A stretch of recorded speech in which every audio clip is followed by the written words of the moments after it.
कितनी सर्दी है।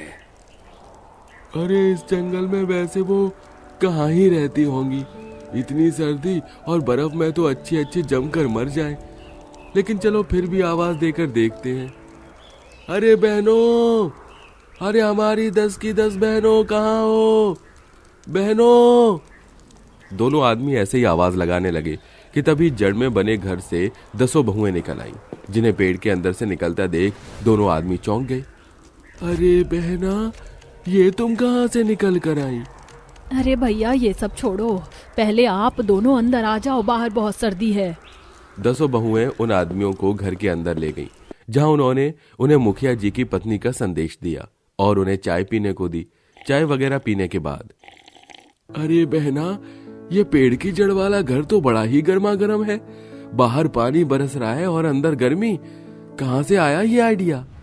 बस भैया, सर्दी ने जब जान सताई तो खुद ही खुद सद्बुद्धि आई।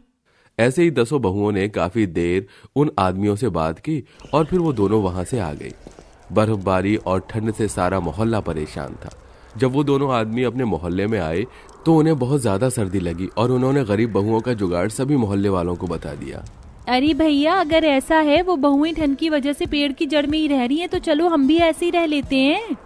अरे सही कहा, इतनी ज्यादा सर्दी है, हम सभी पूरा मोहल्ला भी चलो पेड़ों की जड़ों में ही रहने चलते हैं। सभी ने उन बहुओं की ही तरह रहने का मन बना लिया और सभी गरीब मोहल्ले वाले ठंड से बचने को जंगल में ही आ गए और 10 बहुओं से फरियाद करने लगे कि वो उनका भी ऐसा ही घर बनवा दें। ठीक है, हम समझते हैं जैसे हमें सर्दी लगती है वैसे ही सभी को भी लगती होगी, हम आप सभी का घर भी बनवा देंगे। रश्मिका की बात सुनकर सभी मोहल्ले वाले खुश हो गए और सभी मोहल्ले के परिवारों ने अपना घर बनाने को एक एक पेड़ चुन लिया, जिसको चुनने के बाद उन्होंने फावड़े लेकर खोदना शुरू किया। हाँ, इस तने को ऐसे खोदो और इसमें अपने निकलने लायक जगह बनाकर नीचे जड़ को घर की तरह तराश देना।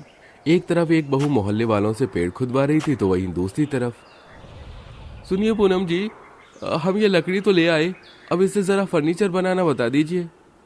अपना हथौड़ा उठाइए और ऐसे ऐसे।